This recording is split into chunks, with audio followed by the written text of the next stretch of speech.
All right, well, welcome everybody. It's good to see you all and anybody live streaming or watching this in the future. My name is Daniel Bennett. I'm the Executive Director of Academics here at Charis Bible College, and this is my beautiful wife, Ashley Bennett, and she's joining me for this today. Before we get started, I'm going to give a couple announcements or explanations of what we're doing here. So I know this is Relationship University. We do these on Mondays at 1 o'clock. And you can ask questions. So we're going to do about 50 minutes of teaching, then we'll have time for Q&A. And so whether you're watching online or you're watching here in person, the way you can do that is you can text in your questions to 719-212-2555. I believe that's on the screen, so 719-212-2555. Or you can email it to livequestions@awmcaris.com, and I will be getting those on my phone and looking at those later and getting through as many as we can, assuming they're good questions. I'm counting on you all to not have lame questions. And so again, you can ask about what we're sharing or about anything related to relationships. Now, Relationship University, again, this is about dating, relationships, marriage, parenting, relationships at work, friendship, all kinds of relationships. So we kind of cover the spectrum. So you can ask about anything, even if it's not exactly what we touch on today. Also, we got this right here as a reminder. We did film, this is 56 hours of content of different lessons and even like small interviews and interviews with kids and Q&As and extra things like this on all kinds of relationships also. So from friendship to dating, courting, marriage, having children, becoming a grandparent, things like that. So we've got a lot of different instructors, Carrie Pickett, Andrew Wommack, Greg Moore, Pastor Dwayne Sheriff and his wife. My wife and I are in this a little bit also. And so you can check this out. You can go to our website or call our helpline at 719-635-1111 also to find out about this, or you can go to the bookstore. And so I zoomed through these announcements. We're going to kick things off. So this is now our fourth time sharing together. So we're fairly new at this. And if we start arguing of no, it's my turn to talk, you stole my point, just roll with it. It's an act, I promise. And so if you're interested, my wife and I asked her to share because we do have a majority of male instructors, and I told my wife, come on, it's helpful to hear from a woman's perspective also. And so she enjoys sharing also, even though she doesn't do this as frequently because she stays home with the kids. So our three previous ones, and they're all on YouTube or the archives. Oh, and I forgot to mention that. If you want to watch more Relationship U videos from the past, you can go to our archives at awmi.net/relationship. So you go to awmi.net/relationship. You can find archived ones, or on YouTube, you can go to the playlists and find playlists for Relationship U, or find a playlist of what we've done together, or ones of me, and it includes the ones with her. And so, I think, so the three that we've done before, one was hearing God together in your marriage, about hearing God's voice together. As you know, sometimes if one person hears God's voice very clearly on something, it can be difficult or frustrating if it's why won't she do what hey, I heard God, we should move, we should change jobs, we should whatever, right? If one person hears first, how do you handle that? How do you hear God together? Because it can actually be really fun and much better than just hearing God alone, as opposed to being incredibly frustrating if you feel like the other person's dragging you down. We also did one on 10 things or however many things to ask yourself before you get engaged. So that one's more about pre-marriage, or just things to consider, things to think about, pray about, or ask yourself before you get engaged. And then the other one that we did was the joy of parenting. So just talked about how to enjoy that. And this one today is called How to Enjoy the Moment. I think you may have heard Selena announce that earlier today. And we're going to use examples. It's kind of across the board, whether it's, whether you're single or in your job or single or married or have kids. Whatever the season of life is, this is applicable. Now, we're probably going to lean a bit more heavily toward examples of parenting, but it's not specifically about parenting. Just that's where some of our examples will be, because that's where we are right now. But again, this will apply to different seasons in life. And so I'll go ahead and get started with this. Like I said, this can be whether you're single, married, or a parent. It can be daily life, when you're at school. It can be work, your family, whatever your situation is, right? So we're not just talking about one type of moment. We're saying life is full of moments. And so we really want to talk about enjoying the little moments, not just the big seasons, but every single day is full of moments, and you can have a blast, or you can just kind of glaze past them and miss out on everything. And so part of what sparked this message is that a lot of people say things like marriage is work, or parenting is work. And there's truth in that. right? I mean, I'm not against that, but to me, that's not the full truth. You know, it's kind of like saying playing your favorite hobby is work. And it's like, well, okay, but I like it. I enjoy it. You know, it doesn't have to be, you know, sometimes people think work is like misery. So when you say marriage is work, what 80% of people hear is marriage is miserable. Parenting is work. Parenting is miserable. And it's like, well, if you hate your job, then that's a terrible definition. But it's kind of like saying God is Father. If you have a terrible father, you might say, oh my goodness, that's what I was afraid of. You mean God's just like my father? Well, he's not necessarily like your father.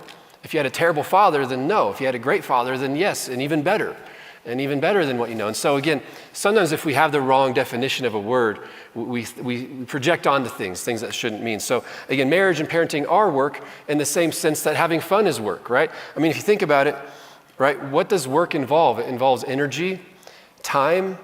All right, it's like you spend so many of your waking hours at work. It takes your energy, it takes your creativity, if you have a job where you get to do that. It requires being intentional. You don't get to do whatever you want to do. You have to do this. It requires learning. It requires growing. You get better at your job over time. Right, so all those things go into work, but those are all fun if you enjoy what you're doing. I mean, think of your hobbies. Like, what's something that you enjoy, whether it's quilting, video games, skydiving, right? Whatever your hobby may be, scuba diving, scrapbooking, I mean, again, wide range of things that people do. If you didn't enjoy it, it would look like work to somebody else, right? I was playing a board game with some friends a few nights ago, and someone walked over and looked at it, and it was fairly complex, and they said, it looks like work. Why is this fun? It's like, well, we like it. We're getting to make all these fun decisions. We're building empires and conquering each other. You know, it's fun, right? But if you don't enjoy it, it feels like work. You know, the only difference between a job and a hobby is that you don't get paid and you can't get fired. Other than that, it takes all the same stuff. Like, why is it a hobby? Why does somebody scrapbook? And like, I might look at somebody's scrapbooking, I like the final product, but it's like, okay, so you had to buy all these resources, you had to cut all these things with scissors, you had to put these things there and get the glue and do all these different things.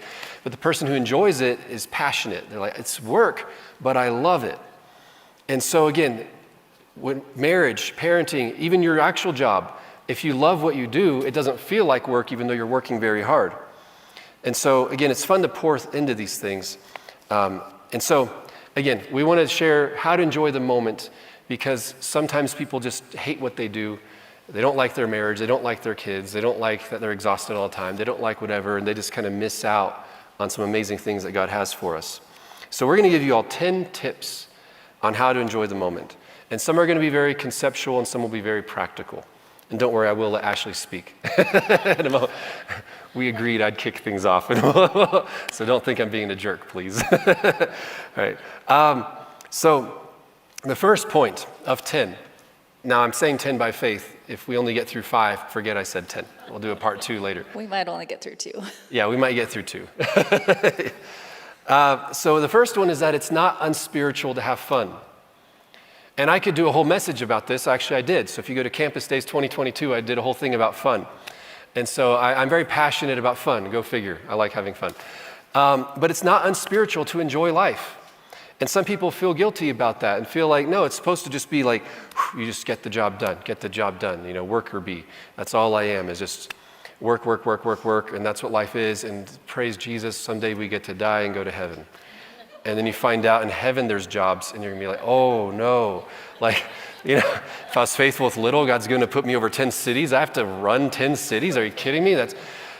Okay, this sounds horrible, right? So people think that we're not supposed to enjoy life, but we are. You know, the Bible talks about parties, about celebrations, about feasts. God's all about these things. It's like the marriage supper of the Lamb. It's, you know, delicious food. God's the one who invented taste buds. He invented laughter. He invented music. He invented colors. He invented all these different things. He invented clothing, even though it was after the fall, but he still invented it, right?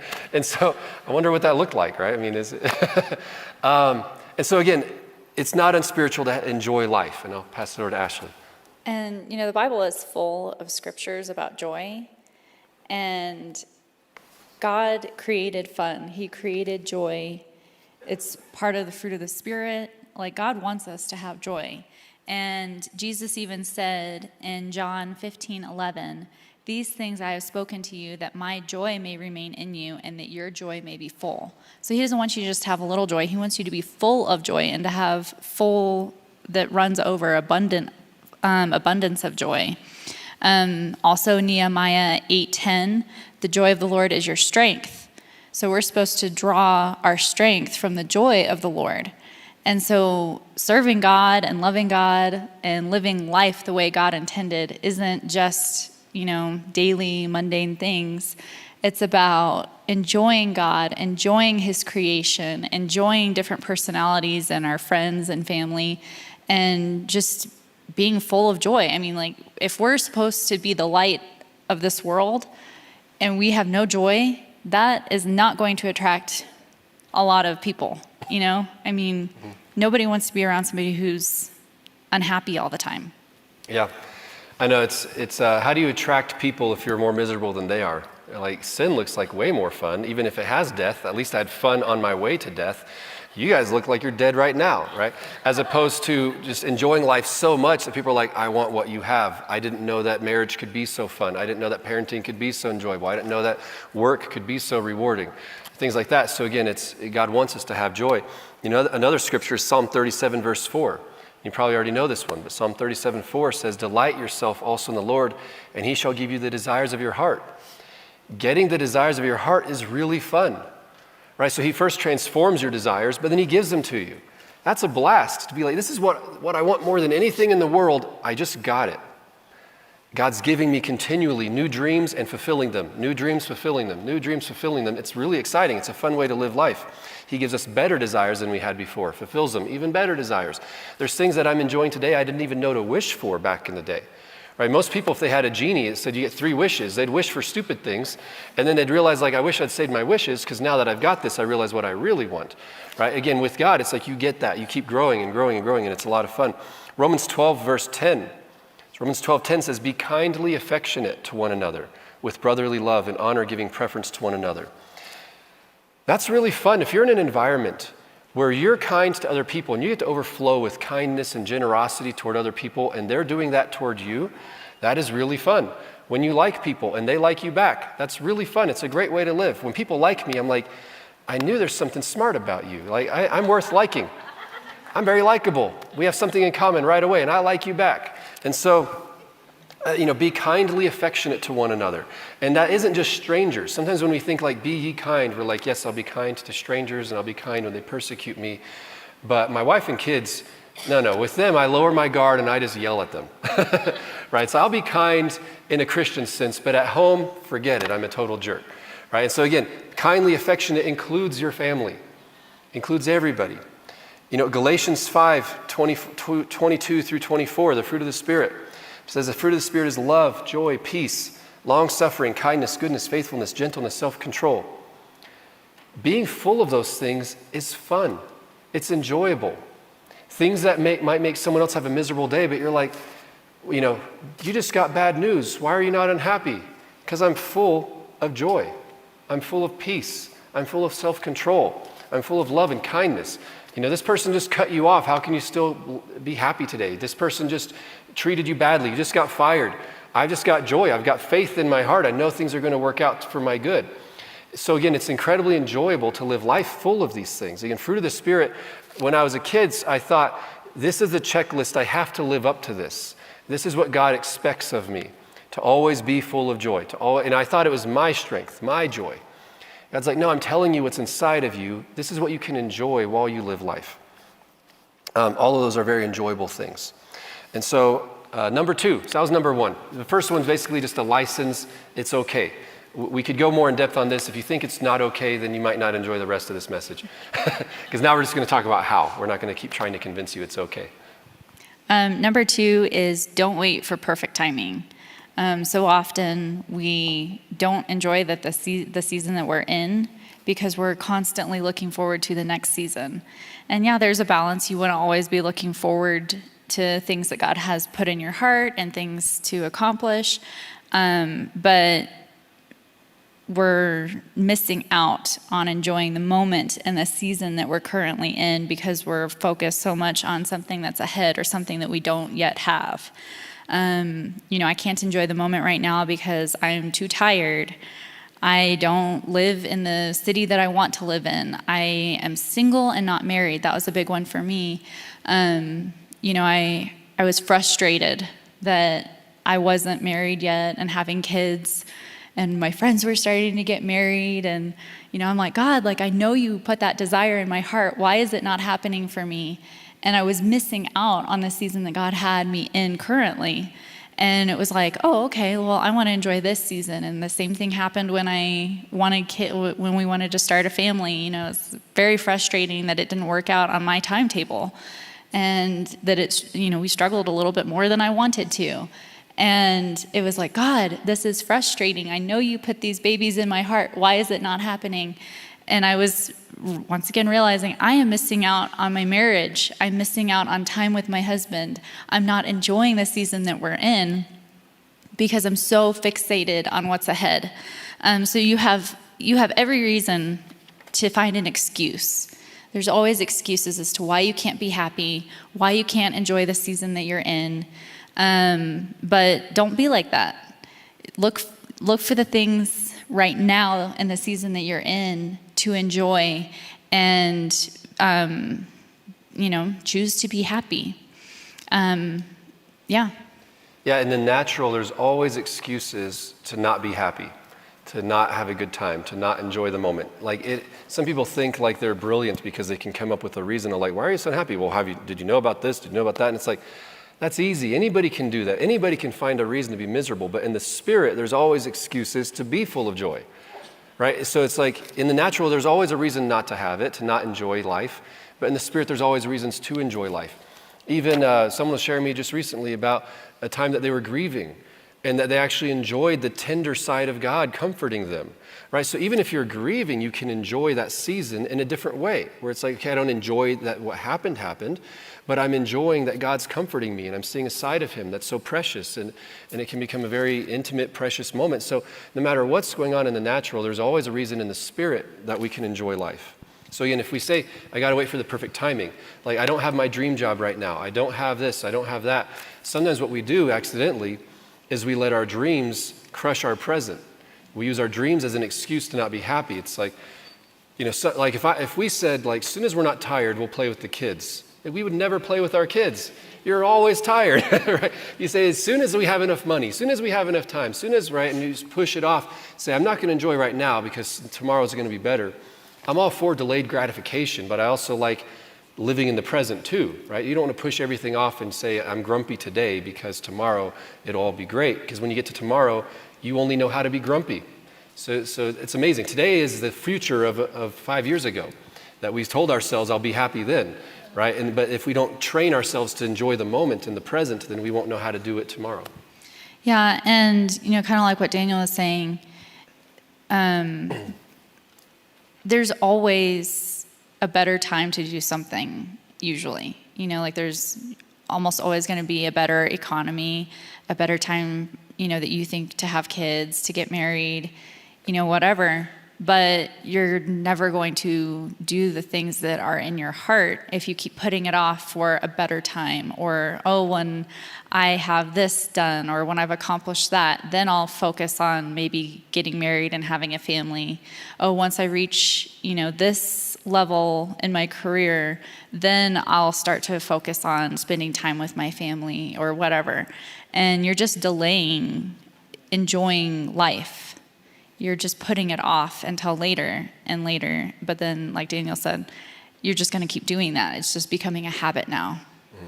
Yeah, if you're cranky, don't blame it on your circumstances or the people around you. It's you. Right? It's kind of like the saying, if everybody's a jerk, it's actually you. And you're just looking through jerk eyes at everybody else. Because somebody else could go through the exact same situation and have a great time. I had a friend once, years ago, told me, have you noticed that all my friends are strong Christians? I was like, that's because you drove off all the ones who aren't really patient. You are such a jerk that only really strong Christians can put up with you, because it takes a lot of patience and forgiveness and grace to deal with you. And she was proud of herself, but whatever. All right, so next point. It was not me. It was not her. So the next point is make things a big deal. And I'll talk a little bit on the parenting side here, but it applies to everything. Because I was actually thinking of I might still someday do a whole lesson called How to Play with Your Kids.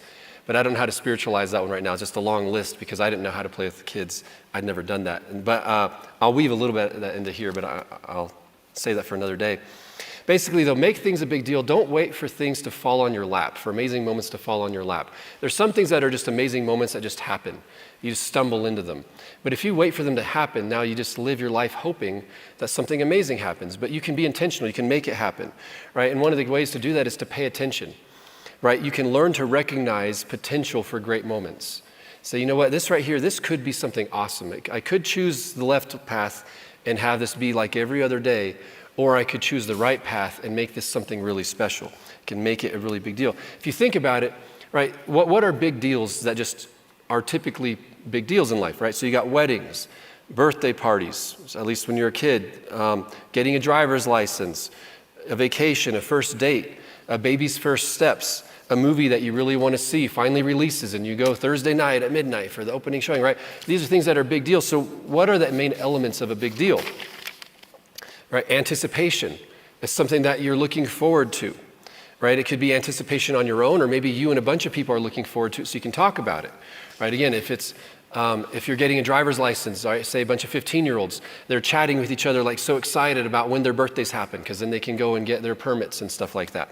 So there's anticipation, there's also preparation, right? For a wedding, it's not just like one day you get married. I mean, you can do it that way. I would have done it that way, but that's a different topic. But there's preparation, right? And a lot of women are like, we can't get married in a month. It takes years to plan my dream wedding. And Hey. she wasn't bad at this. The Lord is taking a really long time for his wedding. Yeah. So he's preparing really well for his spiritualize wedding. this. Yeah. And so, but by that analogy, the father of the groom should be preparing for it. So you really want my dad to prepare our wedding? Okay, so anyway, so there's anticipation, there's preparation, right? So you pour time into it, right? If you're going to watch a movie that's releasing, you buy the tickets in advance.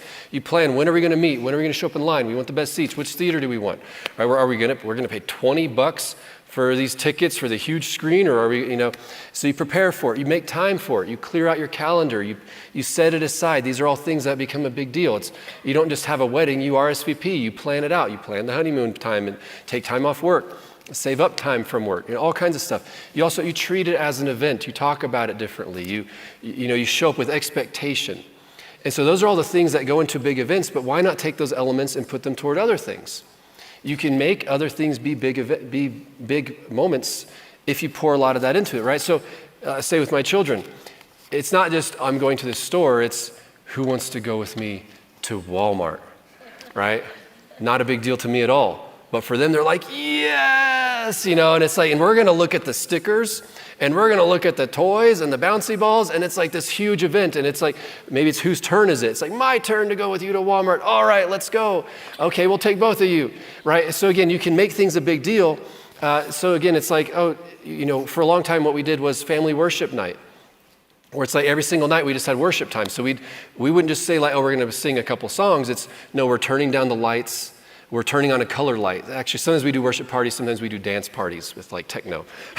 So you have like little colorful lights playing in a dark room, and you have like the worship music on the big screen, and we bought them instruments, so they have drum sets and guitars and microphones, and they act out what they're watching, and they get so into it. So it's not just we played a worship song, it's family worship night. Or do you guys want a dance party? First time I said that, right? They had no idea what I was talking about. You want a dance party? And my daughter's like, what's a dance party? And I was like, you haven't had a dance party before? Oh, meet me in the basement in 5 minutes. And it's like, I have everything all ready. And we turn on the loud dance music, and it's this huge deal, right? So it could have just been, oh yeah, we just ate some crackers and watched the show. But it's like, no, we had a dance party that we still talk about. It's like, can we have another dance party next week? And so you can do that. And they look forward to these things. Like they're so excited about, these different things. And they're like, can we do another family worship night? Yeah, and it's not just with parenting, right? It can be, it could be in your marriage, it could be our restaurant or our song, or like, we used to have a spot on a cliff where it's like all rocks. You'd go sit there and look at the stars and maybe kiss. I don't know, back when we were dating. So it wasn't just, let's go sit on some rocks. It was, let's go to our spot, right? You make it a big deal. Let's go to our restaurant. So you can make things a big deal. You don't have to wait for it to be just like only on our anniversary or only this. It can just be, today's the day we're celebrating. Why? I'll just make up a new thing. Like, let's just make up something fun. And so I don't know if you had some examples you wanted to share on that. Like sometimes with small kids, it's hard to get them to clean up and be excited to clean up their toys. And so sometimes I'll just be like, let's turn it into a game. Like our kids love Mary Poppins. And so she makes it a game. And so I was like, well, I'll just make it a game. And so my kids are very competitive. And so it's like, who can clean up their toys fastest? Here's your pile, go. And they think it's hilarious. And they're like, I won. No, I'm winning. And they've cleaned up their toys and don't even know that, they just did this very normal, everyday chore. But it's super fun for them, and it's fun for me because I don't have to clean it up. It's amazing. Something that could be a boring moment turns into a treasured memory because you go out of your way to make it a big deal. Right? I remember once my daughter, she didn't want to pick up her blocks. She's like 1.5 or something. And I was like, I need you to clean up your blocks. She's like, I don't want to. And so I could have chosen the path, of just correcting her and saying, you need to clean up your toys. But this time I was like, I'm going to mix it up. So I said, how would you like to pick up your blocks upside down? She's like, what? And I was like, sit down. And I pick her up by the feet. And so I use her like a crane. And she had a blast. Next thing you know, everything she wants to do upside down now. And so I still carry them up the stairs upside down because they love that. She's not crazy about it. But I carry them upside down. But again, another thing, it's like when I was in high school, one of my favorite games was Mario Kart 64. And so I used to play it, but it wasn't just a game. I noticed one day I got home and my dad broke my record on one level. And so I broke the record. And the next day I got home from school and he'd broken it again. So I broke it again. And he broke it again. And this went on for weeks. Every single time we'd break each other's record. So it wasn't just kind of like, oh yeah, I just played a game for a few minutes after school. It was, we're in this heated competition where we mastered this one track. We did the same one over and over. And finally we got to where it's like literally impossible to go any faster, like down to the millisecond. And I did win. And that's why my dad is so anti-games now. And I talk about how fun they are. He's still bitter that I beat him at Mario Kart. And so again, you can make things a big deal. You can turn something normal into something special if you change your mindset about it, if you just look for a creative approach to it. And the way to do this is again, to pay attention to what you enjoy and pay attention to what other people enjoy. So say, oh, you really enjoy that? What if we combine these two things you enjoy into a surprise? Or what if we sprinkle a little bit of this thing that I noticed you really like into that other thing, right? If somebody likes movies and they also love strawberries, maybe have like a strawberry movie night. I noticed you love strawberries, so I got a huge bowl of pre-cut strawberries before you got home, and I got your favorite movie, and let's just watch your favorite movie and eat a giant bowl of strawberries. Just made that up. But you can do stuff like that. You just pay attention. What blesses the other person? Combine it with something else that blesses them and just make it a really fun memory. So, Romans 12:15, again, I have to spiritually confirm that this is okay. Rejoice with those who rejoice. If someone's having a great time, it's so much fun. It's funny how some people are great friends when you're miserable. They love to be a shoulder to cry on, but if you're having a good time, they're like, oh, and they ditch you. And others are only sunshine friends. They only want to be with you when you're having a great time, but when you have a need, they're gone. It's great to have friends that you can have it all with, right? You can cry on their shoulder when you need to, and you can have fun together. When you have great news, they're happy for you, right? If you love somebody, if you truly love somebody, you're just as happy when good things happen to them as when they happen to you. And so it makes blessing a lot more fun because it's like, it makes me so happy. I mean, like when my kids are blessed, I'm more happy than if I was blessed. Because it's so much fun, because when you love somebody more than you love yourself, it's just fun to bless them. Number 4, this one's Ashley. Change your perspective. Sometimes you just have to change your perspective. It can help you enjoy seasons in life that are maybe a little bit more challenging. Like parenting is exhausting. You can think parenting is exhausting, or you can think this is an honor that I get to raise these children. I wish I had a different job, or I am going to conquer this job and make it, like this big adventure. This is going terrible. Like, I can't believe it. We're running late. The GPS took us a different direction and now we're lost. This is going to be a really good story later. And so you can just kind of change your perspective. When I first became a mom, those first few weeks hit you really hard. And I was so exhausted. And I remember she got up, our oldest daughter got up in the middle of the night again. And I'm sitting there in a chair and I'm just like wanting to cry. I'm like, God, I can't do this anymore. I am so tired. I just want to go to sleep. And God just told me, he's like, look down at her. And I looked down at this tiny little baby and she's so sweet. And I thought, oh my goodness. And my perspective just changed. And I realized, and God reminds me of this a lot, this is only a season, and one day you're going to miss this. So even in challenging times when you think there's no way I'm going to miss this, you might. And just change your perspective a little bit and see it in a different way. And you'll be really shocked at how all of a sudden this awful, challenging season can become a really great memory that you can enjoy right now and look back on and have wonderful, fond memories of. Yeah, and you forget how tired you were. The memories are just of the great parts. If you have that, right? So it's, yeah, I'm going to miss this someday. And you look back and you're like, man, that was amazing. And then someone's like, but you were exhausted the whole time. You're like, oh yeah, that part wasn't great. But it was still an amazing season in life. I loved that. It was, again, so many times the best things can happen along with other things, and you choose which one to focus on. And we miss out sometimes on the precious moments. Sometimes people are like, I wish my kids knew how to do this. But you'll miss that fun moment of them learning how to do that. Don't try to fast forward. Sometimes people think the same thing with God.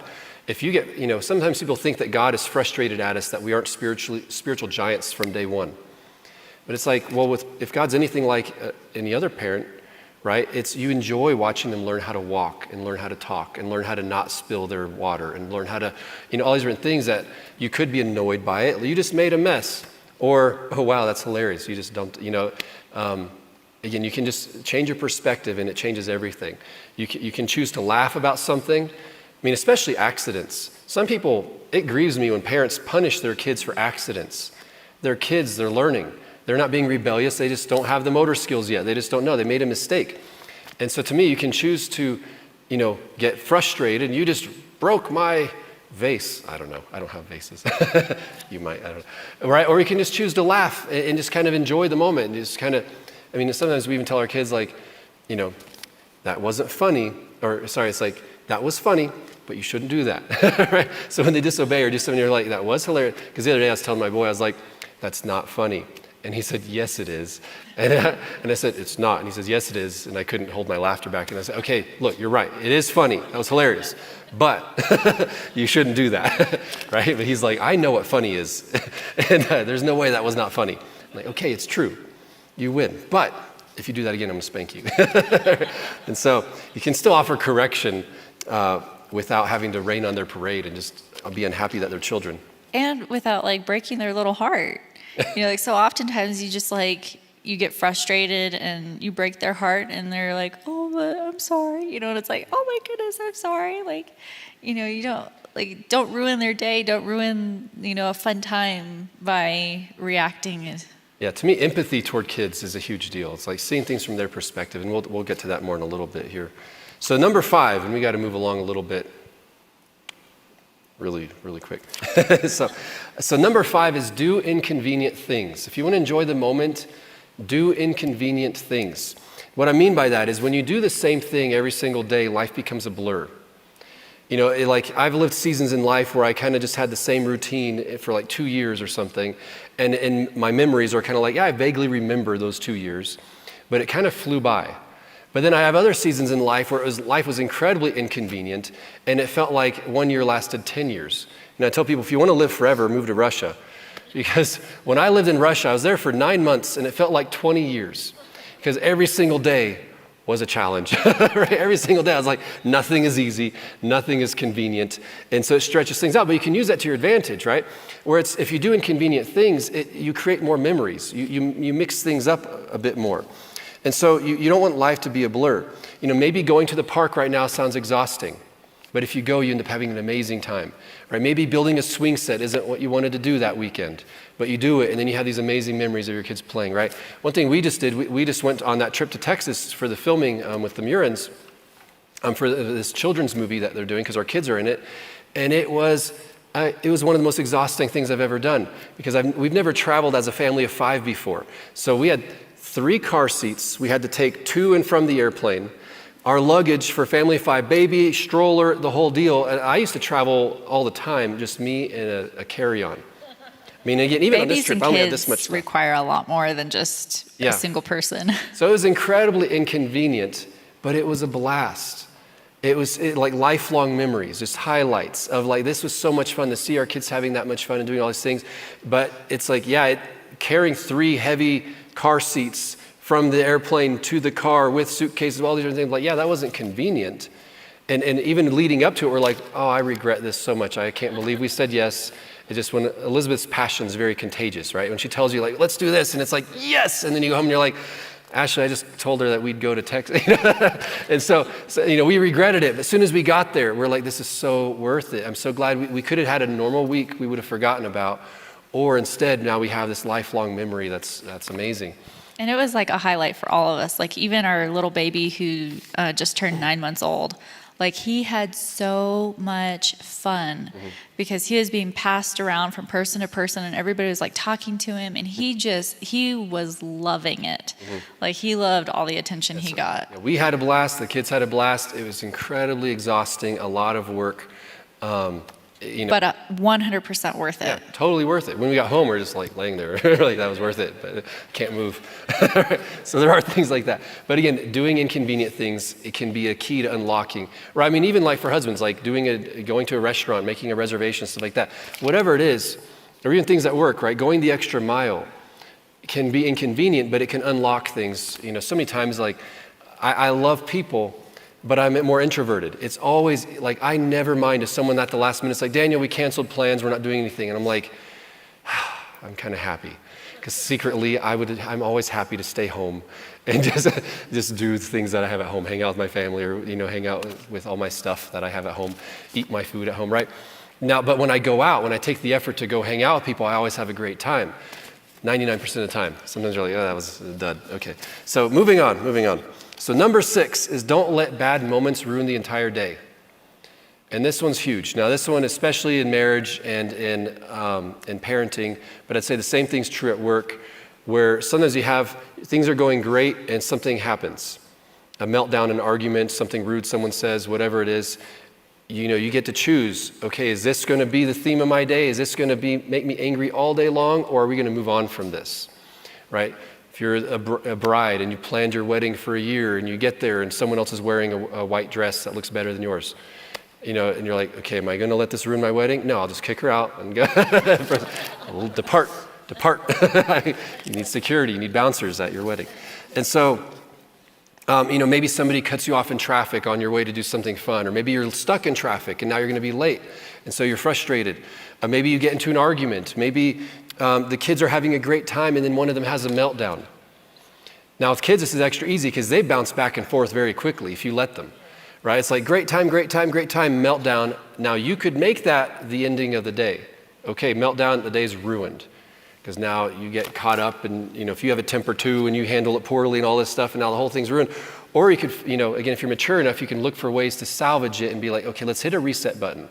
So the key here of don't letting bad moments ruin the entire day is be quick to apologize, be quick to forgive, and learn how to quickly hit that reset button, right? And this one actually came to me once. Ashley and I were talking, and I realized, like, okay, this conversation's going the wrong direction. And I poked her in the back, and she's like, what are you doing? And I was like, I'm looking for the reset button. I just want to, I was like, let's just start over. Can we just forget the last 5 minutes of conversation we had? Because I really wanted today to be a fun day. It's going on the wrong direction. Let's just hit the reset button, right? And so with maturity, we can do that. We can just quickly hit the reset button and say, I apologize. And, there's, apologizing sincerely, not just being like, shut up, right? But like a sincere apology, not just saying like, forget it. I know I was a jerk, whatever, get over it, right? But a sincere apology doesn't have to take forever. You can sincerely apologize quickly. You can quickly forgive. Now, I'm not saying there's never some issues that require more to be addressed in a more thorough way. So I'm not saying that that's not a thing. But 90% of the time, you can quickly just move on. Okay, this didn't go the way it should. Okay, let's hit the reset button. Let's move on and go back to having a good time. Because if you want to enjoy the moment, you want to be bulletproof. You don't want to say like, I can enjoy the moment as long as nothing goes wrong. Then all your great moments are going to be ruined. What if you spend all this time preparation, go on a fantastic trip, and as soon as you get there, someone has a meltdown? Trip ruined. Or, no, I know how to recover. I know how to fall down, get back up really quick, or I know how to let other people get back up really quick. I know how to forgive people quickly, how to restore things. Let's move on, right? And so, again, as we grow in this, we stop holding grudges. We stop, giving people silent treatment. We stop being vindictive, and I need to punish you. Right? It's like, oh, you mistreated me, so I need to let you know that bothered me, so I'm going to punish you for the next 3 days. I'm just not going to be nice to you. Or I'm not going to make eye contact with you for at least 2 hours, and then I'll calm down, or whatever. I mean, I'm not saying some people need to walk away for a little bit to calm down. To me, if you're past 3 years old, you should have outgrown that. But if that's where you're at, so be it. Ask God for help. But again, it's learn to just, okay, I got my emotions calm. Let's just get back to having a great time here. I'm going to forgive you if you did it wrong. I'm going to apologize if I did it wrong. Let it go. If it's nobody did something wrong, something weird happened, just let's move on. I'm going to stop talking about that jerk who cut me off or that person who ripped me off or whatever. Let's just have a fun time. Okay, I forgive him. Let's move on. And oftentimes, sometimes like when people, like when we think like, oh, well, I'm just not going to talk to you today because I'm mad at you and I want you to know that I'm mad at you. Sometimes we think that it's hurting them when really it's hurting us because we're missing out on time with them. We're missing out on making memories and we're missing out on relationships. And so sometimes like we're doing the exact opposite of what we intend when we're trying to hurt somebody else. By, like giving the silent treatment or, whatever, like, well, fine. If you don't want to do it my way, then I'm just going to stop talking to you for the rest of the day. And I want you to feel that I am mad at you, and it's like, really, that might hurt him a little bit, but it's really hurting me if I'm doing that to him because I'm missing out on relationship with him. I'm missing out on all the fun things that we could be doing together and making memories together. Yeah, I've seen people miss out on things. They might look forward to it for weeks or months, and then they finally get to experience it, and they let one little bump in the road ruin everything because they just don't handle it well. And so again, you want to be quick to forgive, quick to apologize, and just try to hit a reset button.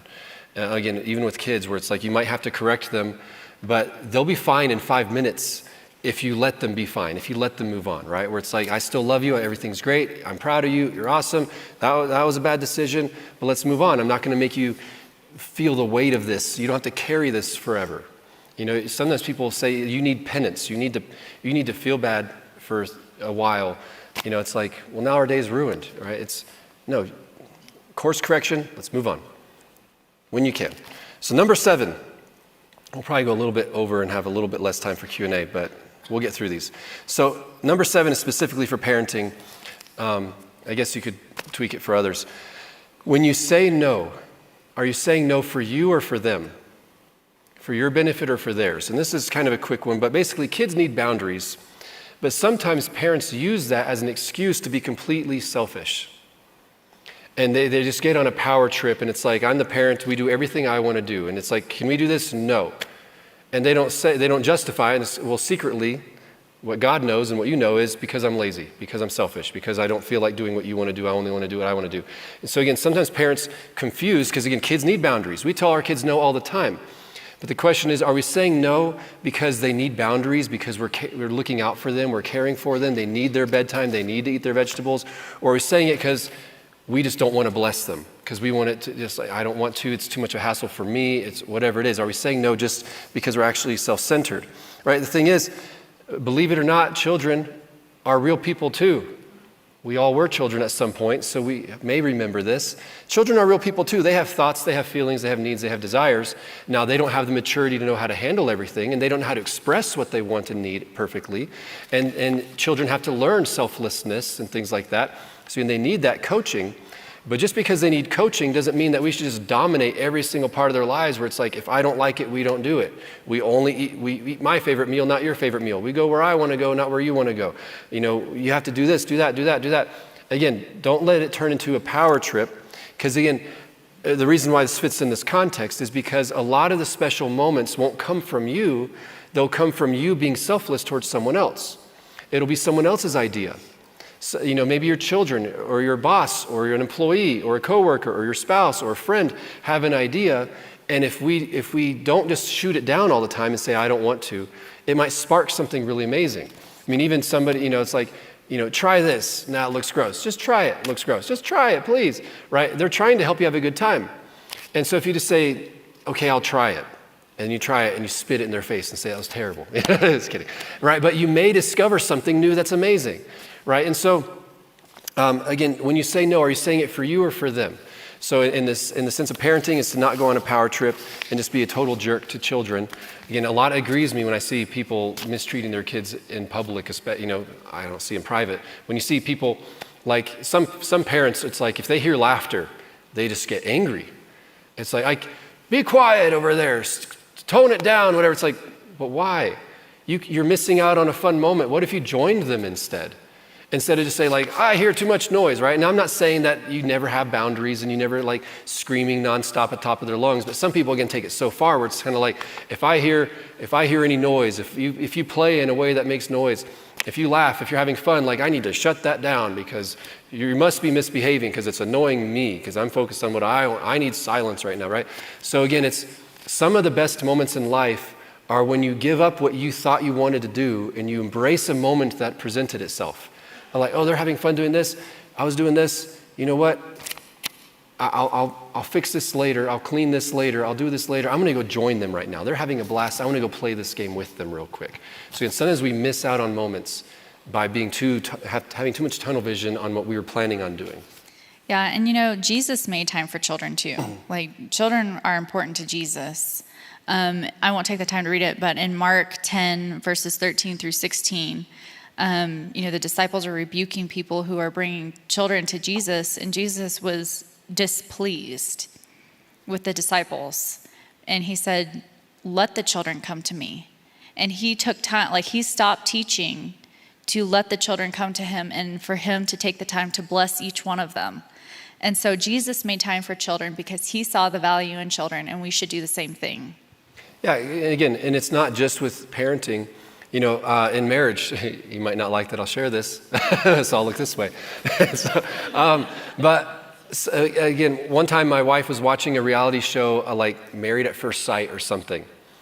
And I walked by and I'm like, that looks so stupid. I can't believe you're watching that and wasting your time. And it's like I could go down that path and be kind of like, I'm judging you. Now I'll go watch my own stupid show that you judge. And instead I was kind of like, you know what? I'm going to join this with you. If you think it's fun, I'll jump in and watch it with you. And it ended up being like a hilarious season, and we both kind of laughed about it and stuff. And so again, sometimes it's when, instead of choosing, that's dumb, I don't like it, just saying like, if you're enjoying it, I'll enjoy it with you. I'm not just going to shoot it down. I'm going to jump in and enjoy it with you. And there's so many things that we've discovered we enjoy because we're like, that's not what I think I would enjoy, but since you like it, I'll enjoy it with you. And then you find out like, this is actually great.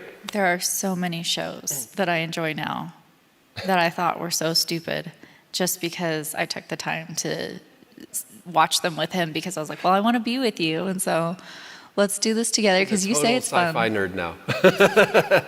Yeah, no, it's true though. So she watches some things with me because it's like, this is really cool. I think you'll like it. Now, with some things I don't fight those battles because I know she won't like them. So I'm like, I don't think you'll enjoy this. So now we have a couple quick ones real quick. Quick ones real quick. How many times can I say that? So number 8 is that joyful people attract joyful people. So the more you learn to enjoy life, the more you're going to attract other people who enjoy life. And then, because you'll have that in common. It's like you like this, because as you start enjoying life more and more, you'll start realizing you just don't click as much with people who are always miserable. And you start drifting away from people who are always complaining, always mocking, always cynical, always unhappy, always telling you what's wrong with them, what's wrong with the world, what's wrong with everybody else. You start drifting apart, and you start finding that you have a lot in common with people who also enjoy the moment. And now you're surrounded by people who are amazing, and people who know how to have a great time, and people who like have fun in ways you didn't know you could have fun. So again, as you start enjoying life more and more, it changes things, right? At work, you can find the circle of people who are unhappy and complain about work, or you can find the people who love it and are pouring themselves into it. And, it's like, which path do you want to go? The group who's really into it and keeps getting promoted, or the group who's just really unhappy and complaining all the time? And so again, we get to choose the path. So if we know how to enjoy the moment, we start to attract more people. It gets easier and easier. And number 9, very quickly, is talk about highlights. Like, remind yourself of things that went well, things that you enjoyed throughout the day, whether it's at work, something that you really enjoyed.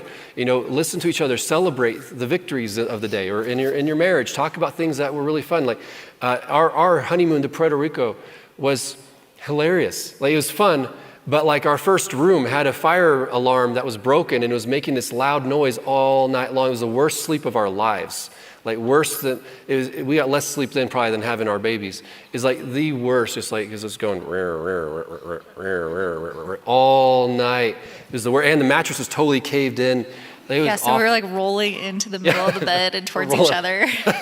Yeah, it was awful, but we share stories about that. We're like, we got stuck in a storm. The hurricane alarm went off like at 5 a.m. We're like, this is the worst vacation ever. Worst honeymoon ever, because they had a hurricane alarm. Yeah, it's the loudest thing in the world at 5 a.m. We hadn't fallen asleep, so it didn't wake us up. It was awful. And then once we walked to a local restaurant. We walked to a Taco Bell. On our way back, and everything there was for tourists was like $30. And I was like, can we just go somewhere we know that we'll like the food, and that's like $3 instead of $30 a plate?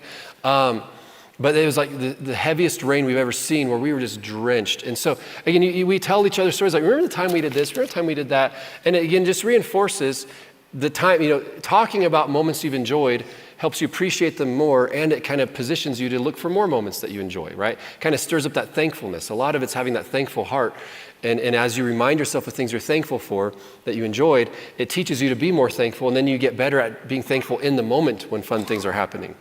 And so, with parenting, this is something that we do almost every single night, is after the kids go to bed, you'd think, like we're not like most parents. A lot of parents, the minute the kids go to bed, they're like, oh my goodness, thank God they're asleep. We get to finally do adult stuff. And for us, we're like, the kids are finally asleep. Let's look at pictures we took about throughout the day of our children. And let's talk about cute things that they did. And let's tell each other stories. And remember the time they did this? And you go, you got to hear what Olivia did today. And Joshua just said this hilarious thing today. And we're telling each other highlights of our day, and it reinforces what's important to us. And I get to hear things that she saw that I didn't see, and it cracks me up. And we might notice, like, did you notice that this one's getting really into this and they're really good at that? And maybe we should encourage them they're really enjoying that. Or they just said this hilarious thing. Or have you noticed that he's really good at tricking us? And he totally lies to us, and he's gotten really good at that. And so again, sharing highlights of the day can be really, really fun. It just reinforces that you enjoy it. And it kind of, again, you can see this in the Bible, right? God always saying, do a feast every year to remind yourselves of this. Have a pillar here, so every time you walk by it, it reminds you of this. So having things to remind you of fun things, it leads to having more fun moments. Just reinforces it, you get stronger and stronger. And our last one is you. I'll try not to be too long with this one. Don't compare. Comparison is the thief of joy. And especially in today's world where, you always have some kind of social media platform where people are showing you their very best version of themselves. And, just the world is trying to get us to compare ourselves among ourselves. But that's not good. And it's really hard to enjoy your life and enjoy what you have and enjoy where God has you at when you're constantly looking at somebody else and what they have and what they're doing. Even just I think this is especially something that women tend to struggle with more than men. Not that men don't struggle with it at all, but I feel like us women tend to struggle a lot more with comparing ourselves to other women. Oh, she's taller than me, she's skinnier than me, oh, she's got great hair, whatever. Even as moms, it's oh man, she's got her act together, her house is always clean, her kids always look put together, she always has dinner on the table. How does she have time to do these elaborate homemade cooked meals every single night? I half the time forget to pull something out for dinner in the morning, and by the time he comes home, I'm like, can we just have sandwiches? And I'm so it's hard to enjoy the moment and enjoy life when you're constantly comparing yourself to somebody else. And so life is much more enjoyable when you can just stop looking at other people, stop looking at what you don't have, and look at what you do have. And what he was saying, just be thankful. We all have something to be thankful for. Every single day you have something to be thankful for. And if we just embrace what we have and what we're thankful for and what God is doing in our lives, we can really just enjoy that season more. And you don't feel as inadequate because you're not looking at other people. You're looking at Jesus, and he is more than enough. and he is in you, and you are full of him and full of his joy. And so you're not inadequate for what he's called you to do. Yeah. Yeah, I know it's funny because we were talking about this yesterday or the last few days. And I was like, I think women do struggle with this more in general because like if I walk into someone's house and it's clean, I'm like, nice, it's clean. And some women walk into someone's house and it's clean and they're like, I'm so inadequate. My house is not this clean, right? And it's kind of like, you know, you don't even notice it. Like a guy might be kind of like, oh, what a nice meal. And sometimes people are like, oh, this is so much better. I can't believe that you have your act together like this. And again, it's just that pressure. Now with men, it might be more like, you know, providing for your family of like, oh man, I'm not providing as well as they are. They have a pool and they have this and they have that and they have this mansion and all these things. But again, yeah, it's just, if you compare, you know, I heard someone say, well, I'll butcher that quote, so I won't say it. But basically, enjoying the moment is difficult when you're always looking over your shoulder on like, does everybody on Facebook think that this was an awesome moment? Like some of the best moments in life won't look like cool moments to other people. You don't have to capture everything. You know, this is something that we've gotten really bad about as a society, is that when I was a kid, like this is before cell phones and everybody had cameras on their cell phones and all that, and I loved photos. So I had a little camera, that old like rectangle kind with the flash that flipped up, right? And so I got a camera with my own money, and it was a big deal. Back then you had to pay to develop it and all that, so it's a major investment for a child. And so I love taking pictures, and so we'd do all these family excursions, and I'd be taking pictures, and when I looked at them, I was like, I'm in none of these. And why did I take pictures of like plants and trees and stuff? Like nobody I know is in these either. Like no one's in these. Why did I take these pictures? And I realized I was so fixated on taking pictures, I forgot to enjoy the moment myself. And I realized I want to be the person having fun, not the person taking picture of people having fun. And so again, there's a balance, because then I went the other extreme and I'd stopped taking pictures completely. And then I have all these memories that I was like, there's no photos. Like all those 20 friends, I don't have a single picture of them. I think there's one picture of me when I was 20 years old.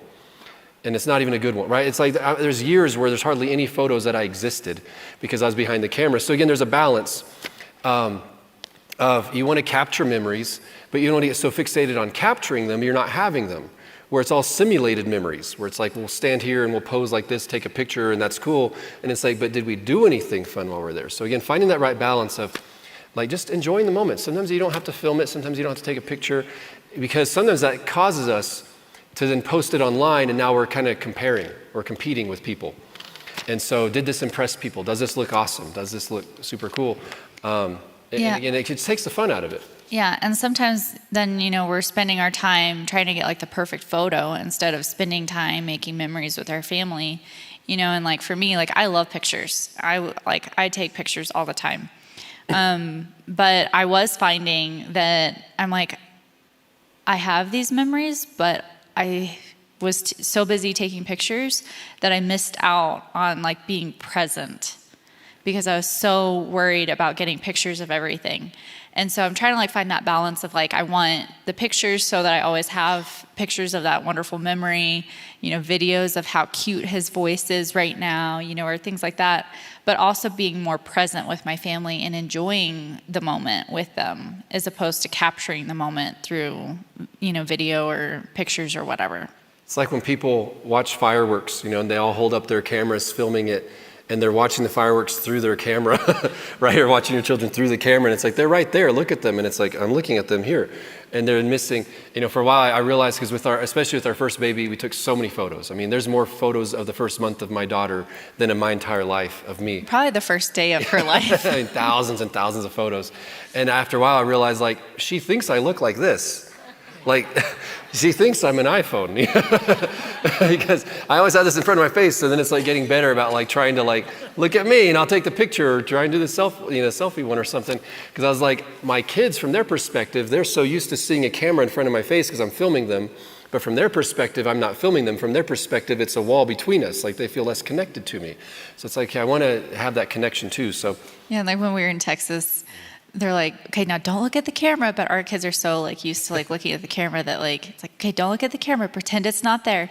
And Olivia's like, You know, she like looks right at the camera and like poses, and I'm like, oh well, oh well. It's ingrained in her. So, But yeah, so you just want to slow down though, and like still capture the moments and memories, but be present and actually enjoy it, and don't take pictures just so that you can compare online, or like, we have to get the perfect fall photo. Oh, I don't like my hair in that one. Let's do it again.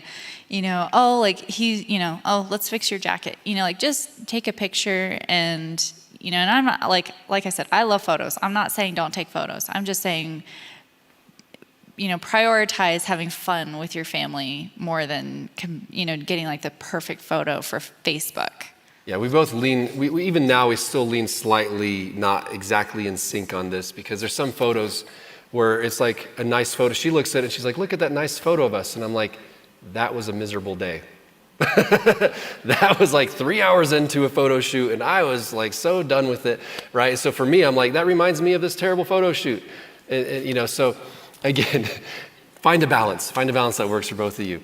So we'll move on to Q&A now. So don't forget, you can send in questions, 719-212-2555. You can text in questions even right now. So again, very quickly, our main points were to enjoy the moment. Let me see if I can find these real quick. So it's not unspiritual to enjoy life. Don't wait for perfect timing. Make things a big deal. Number 4 is change your perspective. Number 5, do inconvenient things. Number 6, don't let bad moments ruin the entire day. Number 7, when you say no, is that for you or for them? Like, say yes to other people. Sometimes that'll lead to great moments. Number 8, joyful people attract joyful people. Number 9, talk about your highlights. And number 10, don't compare, don't compete. And so now we're going to move into Q&A. Again, it can be about this or anything else. Again, I encourage you to send in questions, text or email. It's anonymous, so it can be about whatever you want. Right now, these all say guest on email. So I won't know who it is. I'll probably figure it out, though. If it's embarrassing, I'll figure it out who it is. Just kidding. Okay, so I'll go ahead and answer some. We'll get started with some of these. Some of these are really tough. Okay, so Ashley, as grandparents, how much can we share with the grandchildren when the parents have opposing views? It's a great question. You want me to kick it off? How much? Say it. So as a grandparent, how much can you share with your grandchildren when their parents disagree with you? You have to have boundaries. Like, you have to have boundaries. If you know that your, you know, son or daughter or in-laws or whatever don't agree, then they're not your children. You're their grandparent. So you have to have boundaries. You have to respect the boundaries of being a grandparent. You know, and I'm assuming that this one is probably like, you know, I want to share the Lord with my grandkids, but, you know, they're not happy about it or whatever. Let your countenance speak for itself. Love them like Christ loves them.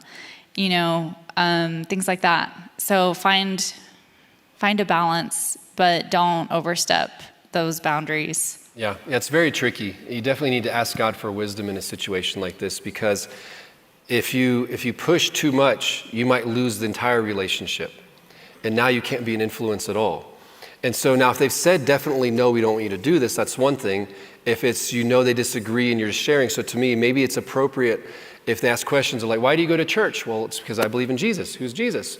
Well, you know, Jesus is the Son of God. You know, you might share some things that you believe in a way that won't come across as like, you know, grandmom told me all these things. So in asking for wisdom, and if they give you clear boundaries, you're respecting those while they're children at least, because to a degree, because you don't want to lose access to that relationship, but you can plant seeds, you can still pray for them, pray for God to send workers across their way, and you might find little opportunities to sow things, because they may only know, like, my granddad's my favorite person in the whole world and they're a Christian.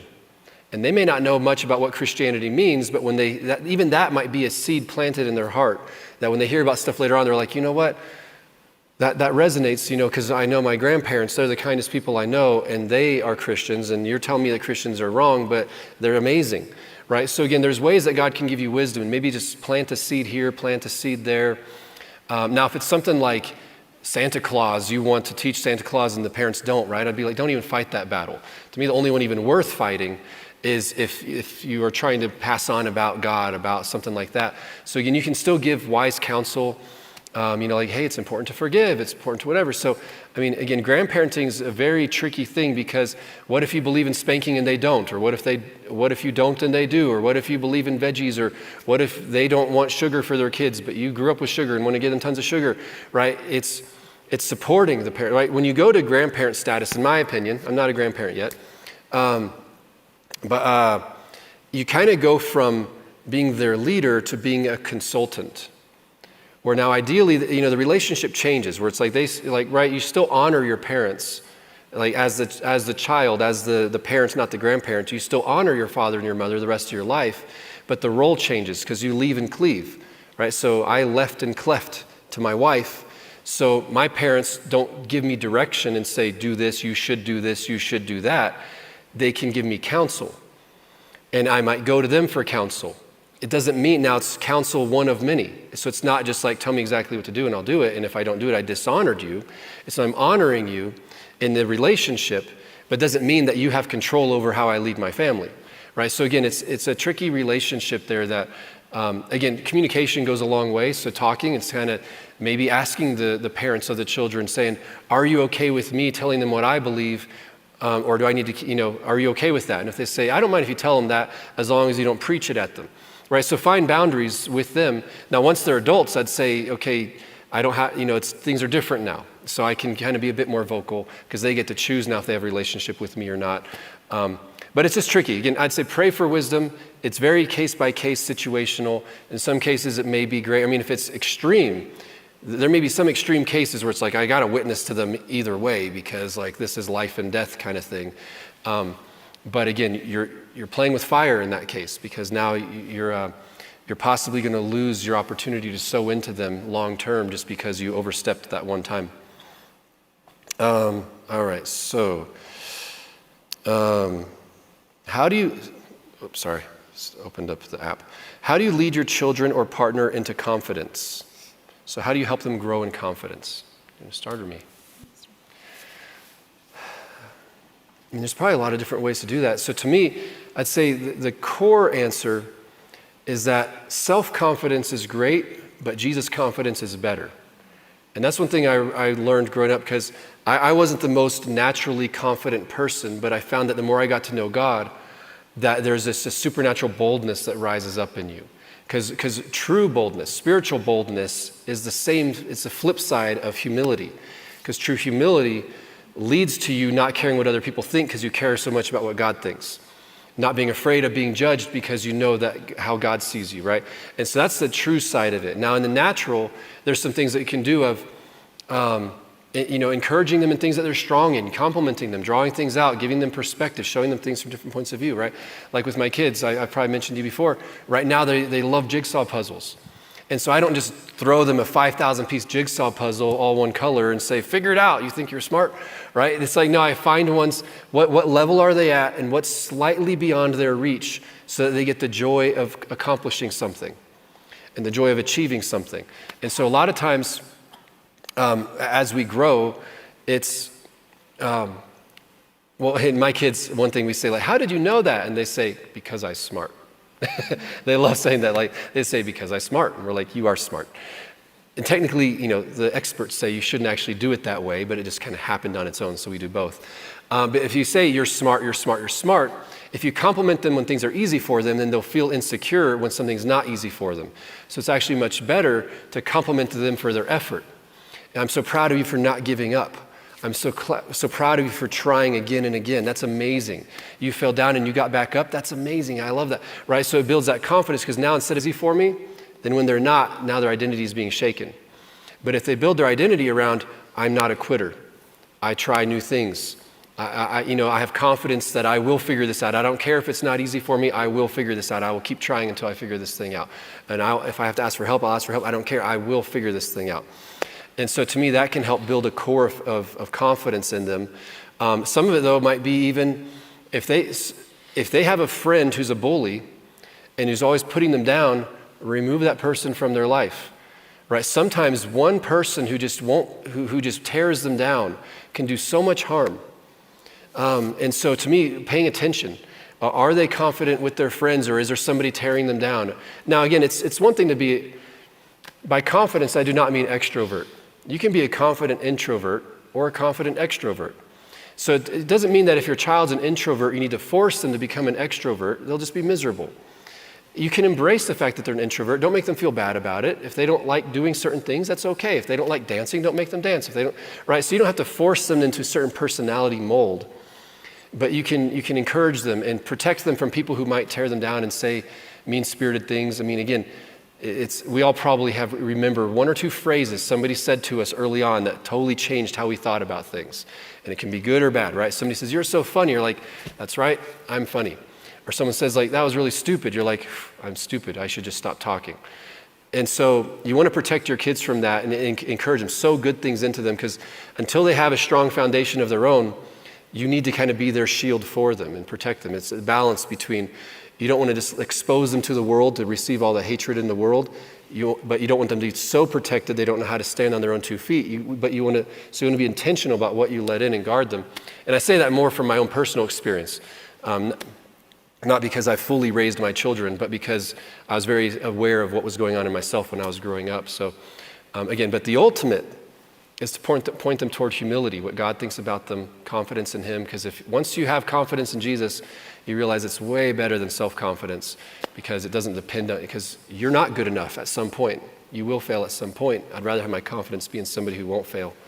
So I don't know if you want to add anything to that. Yeah, and like one thing that we both do is we just teach them to ask God for wisdom. And so like if our daughter's putting together her little puzzle or whatever, and she's like, "I just don't know." It's like, okay, we'll just stop and think about it. And you can ask Jesus to help you, and He'll help you.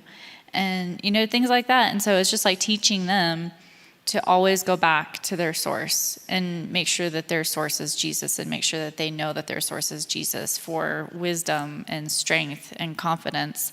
And so many times, like, Olivia will say something and be like, "How'd you know that?" She's like, "Well, I prayed and Jesus told me," or something like that. And our little boy, his response is always, "Because I'm smart." And it's like, you are very smart, and just reminding them that they do have the mind of Christ, and the Holy Spirit will show them all things and teach them all things. And I tell them all the time, and one of my favorite Bible verses is, now I forget the exact reference, but it's in Isaiah, and it says, "All of your children shall be taught by the Lord, and great shall be the peace of your children." It's like my favorite Bible verse. And I believe that. Like, I believe that the Lord is teaching my children all things, and we pray that every night. Like, I pray that every night over them, that the Lord is teaching them all the things that they need to know and learn. And, they just have this confidence because they know who God is, and they know that God loves them and God has their back. And I think that's a big thing too, is just like, we're very word focused and Jesus focused. Mm-hmm. Yeah. When they're confused and when they get hurt, when something happens, we encourage them a lot to go to Jesus. And so that's becoming their default go-to solution for things. And so that it's neat when we see them do that. So next question, another guest on email. They all say that. So it might be the same person just asking a whole bunch of questions, and that's fine with me. So I know you can't always get along with everyone, but what's the best response when people just don't get you, and when you don't want them to have the wrong perception of you?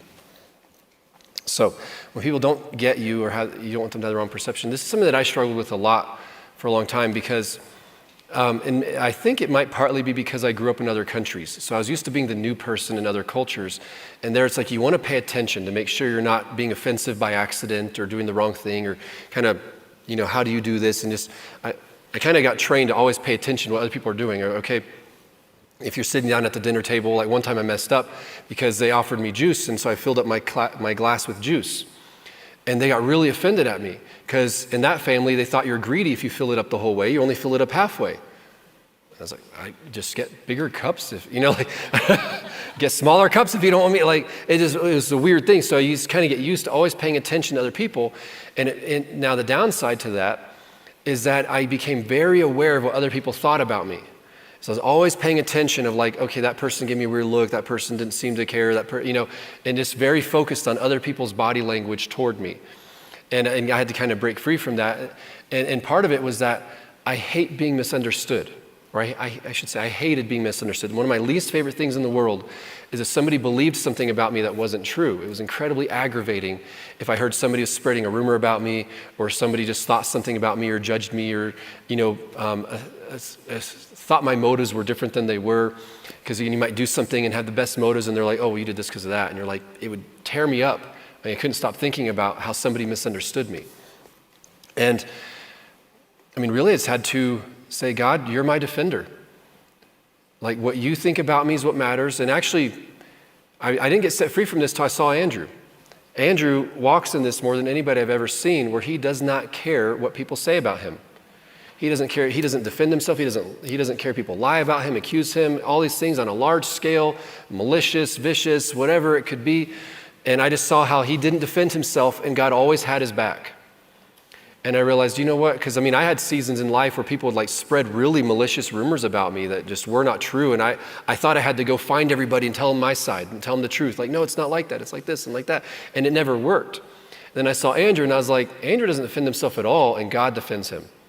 And I saw that. I was like, you know what? I'm just going to take a leap of faith and start doing the same thing. I don't care if people misunderstand me. I don't care if they judge me. I don't care if they don't like me. As likable as I am, not everybody likes me. I don't care, And I was like, I just don't care. And I've just seen God be faithful over and over and over. Either he defends me in the sense of they realize they're wrong, and then we do have a strong relationship, or he zaps them with lightning. And honestly, either way is fun. Just kidding. No, sometimes it's God protects you from a person, where it's kind of like they get exposed as being a liar or a gossiper or something, right? Sometimes it's kind of like, I'm just going to, God, you defend me. Whether that means restoration, or somebody repenting, or somebody being exposed for what they're actually doing, or the truth coming to light, or people just over time the fruit of lies, where it's kind of like, well, they said this, but 5 years later, look at the fruit of my life and look at the fruit of their life, and people see, you know what? I didn't know the lie was a lie, but when I look at their life and look at your life, I can tell that obviously was not true. And so again, just living life with God and enjoying that and letting God defend you, however that looks like, and just saying, like, you got my back. And if I lose some friends along the way because they believed something that they didn't have the maturity to say, it's amazing how people, they'll hear something and believe it without even going to the other person and asking if it's true. It's amazing how quickly some people just like, oh, that must be true, and just jump on it. And so you may lose some friends along the way you didn't want to lose, but God will bring other ones and better ones, or restore some. So I would say trust God. Trust that God has your back. Don't try to defend yourself. And it's so liberating when you just can sit back and say, I don't care what people think about me. Because then when they think really good things about you, it doesn't carry power over you, right? Because it's like now when people like me, I can just enjoy the relationship without feeling like, oh my goodness, I need to live up to what they expect of me, or I need to be who they want me to be. Things like that. It's just like I just get to enjoy the relationship. And if somebody doesn't like me or misunderstands me or we just don't click, it's fine. There's people that I really, really like. And so changing topics a little bit, you're not called to be best friends with everybody. There might be really awesome people and you just don't click. And it's like, you know what? You're still awesome even though we don't click. You live your life, I'll live my life, and we'll click in heaven. It is what it is, just like marriage, right? There's a ton of people that you could probably have a great marriage with if you're a great person. There's more than one great person out there. There's great people out there. Doesn't mean you're called to be married to everybody. Same with friendships. Just because someone's amazing doesn't mean you have to be friends. So sometimes it's just, we don't get along. They think that I'm like this. They misunderstood what I'm about. It's okay. I'm just going to keep doing my thing. And there's people that I'm good friends with today that when I first met them, I didn't like them. And in that case, I was wrong about them. Or maybe they were wrong about me, right? And just live life, keep running your direction. Kind of like what Mike and Charis say with marriage. If you're both running the same direction, you start drawing closer and closer to each other as you walk after God instead of trying to pursue each other. Same with friendships. Don't pursue the person. Just pursue God, and God will start to draw people to you who have a similar call, similar passion, the giftings, attitude, things like that. Like I said earlier, joyful people attract joyful people. I don't know if I have any friends who are like gossipers and manipulators and liars, because I don't like that kind of person, and that kind of person doesn't like me. We don't get along. We have nothing to talk about. So you just start sifting through. You start filtering out relationships just by running fast after God. Yeah, and I think you are going to be misunderstood sometimes. Not everybody's going to get you. And that's okay. Like, not everybody has to like you. Not everybody has to get you. You don't have to get everybody. You don't have to like everybody. Like, it is what it is. And, if it's something where, you're really fixated on it and it's really bothering you, I would go to the Lord and just ask, why is this bothering me? Why is this such a big deal? Because it's okay if somebody doesn't get you and somebody misunderstands you. Yeah, when I was the dean of students, or I was telling Andrew once how I was the dean for a while, and most instructors here have been pastors at some point, and I never was a pastor, but I was the dean of students. And I was telling him, I was just kind of joking around about how, for me, that was my experience of having to be the bad guy for people. And he says, it's really good to learn that not everybody has to like you. Because when you're the dean, right, you might love somebody, but if you have to kick them out because of decisions they made, they might go around and tell everybody that you're the bad guy. And you're not going to defend yourself, because you're like, to defend myself, I'd have to air your dirty laundry. I'm not going to do that. I'll take the hit. I'll let you lie about me. And you just do that. And people, and it happened, right? And people get offended at you. You're the worst. You say this, but then you actually do that. And they tell their version of the story. I mean, I've had parents come meet with me, and they're kind of like, how dare you have dismissed my daughter for whatever? And it's like, I'm not going to tell you about it because it's between her and the school. I don't expose secrets. But let me tell you my heart and how I make decisions. And after you kind of explain the situation, kind of like, we make decisions based on this, and we make decisions based on that, and based on this, and based on that. And here's how we try to help people succeed. And they're like, you made the right call. I mean, I've had a father shake my hand. He came in to chew me out, and when he left, he shook my hand and thanked me and left. And basically told his daughter, like, you're wrong, and he's right, right? And so, again, not everybody has to like you, whether they believe the lies or not. It's okay. Not everybody's going to like you. If they knew you the way God does, okay, comfort yourself with this. No one knows you more than God does, and he thinks you're awesome. So if other people, you say, you just don't know me well enough if you don't like me, because God knows me really well, and he thinks I'm awesome, right? Now, maybe it's because I'm a jerk to you, and God overlooks it. There's that too. Okay, so next question. How do I build a relationship with my dad when he isn't around for more than 2 weeks in a month or so while he continues to work? I wanted to read this one because to me, I think, I hate to give this advice because to me, this isn't an ideal scenario where the child, whether you're an adult or a teenager or a younger child, it shouldn't be on your shoulders to try and do this. Ideally, it would be the parent who's going out of their way to find a way to build relationship in this situation. But what I would say in a situation like this is be intentional about trying to build a relationship with him. So if your dad's not around, if he's only around half the time and even then he's still busy, I would say go out of your way to, if you want to build a relationship with somebody, one way could be to say, Dad, I'd like to spend more time with you. And then suggest things that he likes. Now, ideally, the parent would be doing this for the child. But if you're on the other end of this, right, in a marriage, right, if I say, Ashley, I want to spend more time with you, let's go do things that I like. She'll be like, ugh. But if I say, I want to spend more time with you, let's go do things that you like. It's like, I know, like, you're into cars. Hey, I heard there's a car show. Would you like to take me to this car show? Hey, if you're into cars. If your dad's into video games, do you want to play video games? If your dad's into sailboating, hey, I'd love to learn how to do that, right? If you express an interest in, because I want to spend time with you, I'm interested in learning the things that you're into, it opens up a whole new world, because now it's like, okay, I want to teach you these things. Or again, and now there's some things that work, some things that don't. So, sometimes it may be, hey, I want to go with you to your job. That may be terrible if they're such perfectionists that it's like, you're going to get mad at me while, find something that they enjoy and find a way to do that with them. Invite them to go watch their favorite movie. Just find things. So again, be proactive in trying to figure out what they like and what they don't like, what they respond to. Everybody responds to different things. And so to me, that'd be what I recommend. And pray for opportunities. Pray for it to spark in him, for a desire to be like, I want to go out of my way to find more things to do with you. Again, I don't know if the situation is permanent, of like it has to be 2 weeks a month, or if it's like maybe the work situation could change or something like else. And so I would say, try to find things. Like, to me, I've thought about this in advance, right? If my kids ever go through a phase where they feel disconnected from me, which I don't want to ever have happen, but I already have my heart set on, I'm not going to try to force them to do what I like. I'm going to study them. What do they enjoy? How do I get involved in what they enjoy? If they were to get into Pokemon, I would become a Pokemon master. I don't care what it is. If they get really into a cartoon, I'd watch it to keep up with the storyline. It's like I will pour into what they're into because I'm investing in the relationship. It's not because it would be my main thing. Honestly, even if you have to force it, if your dad's really into fishing, get really into fishing. Again, so find opportunities to build bridges. They won't all work, but maybe some of them will. And again, that works with any kind of relationship. If you have any you'd want to add. Okay, so how can we stay in the moment as parents if we have different parenting views? I'll kick it off again. Give more time to think. So how can we stay in the moment as parents if we have different parenting views? And this is a tricky one.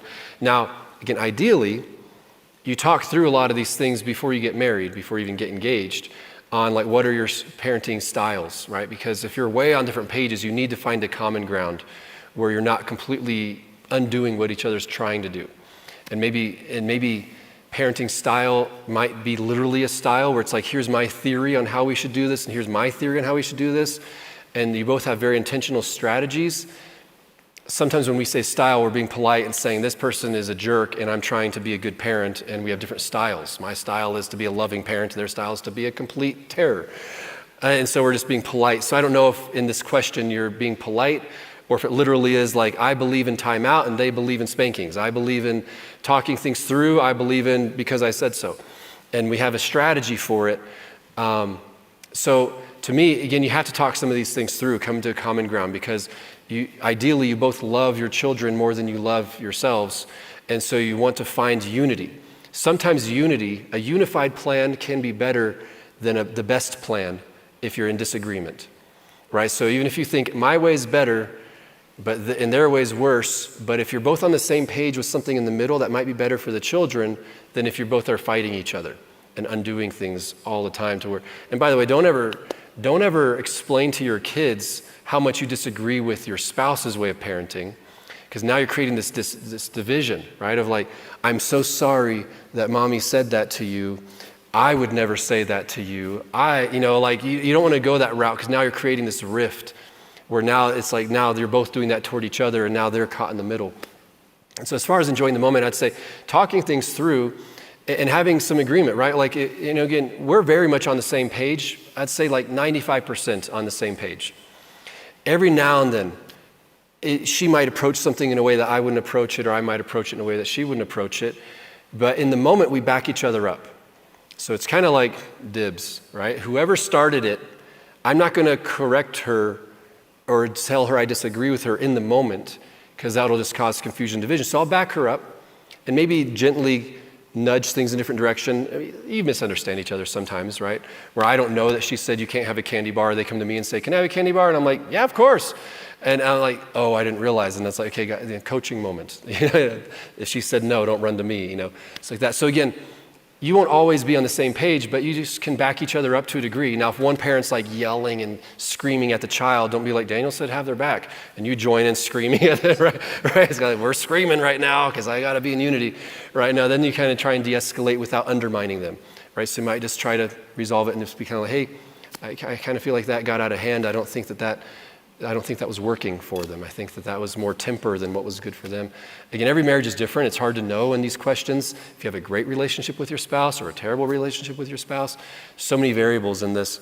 So I would just say, look for the moments that everybody can enjoy, right? So for example, once my kids were washing their hands, and like I might be misremembering this a little bit, but once one of my kids was like using the big sink in the kitchen and splashed a little water over a little bit, and instead of just cleaning it up and being like, be more careful, I was like, you got that wet.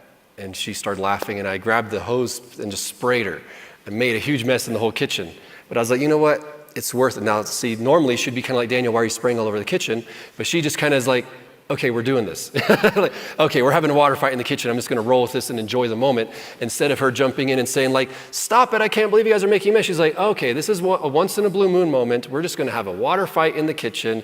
We're going to clean it up later. It'll be fine. So she didn't know I was going to do that, because I didn't know I was going to do that. I just saw a fun opportunity. So I start spraying them and they start cracking up and we make a big mess. And she joined in the moment instead of like, clean the kitchen, you know, right? So I don't know if that answer helped at all. Play it by ear. I don't know. Yeah, I feel like you really have to like talk things out with your spouse and try and get as close to being on the same page as possible, and not being so it's my way or no way, because you know, like he said, like you need to be in unity. Like it's better to be in unity for your kids and for your marriage than to have the best plan and the perfect method of parenting or whatever. You know, like choose peace. Mm-hmm. Like choose peace and follow after that peace and pursue joy at all costs. Yeah. So I'm gonna do one last really quick one. I've only got 10 seconds. I'll go like a minute over, but I need to hit on this because it's something that I said. So what if some TV shows are worldly and you don't want to encourage your partner? Right, so basically, if they want you to watch a show with them that you think is very ungodly or very worldly, and to that I would just say, you don't have to encourage somebody in something that's ungodly.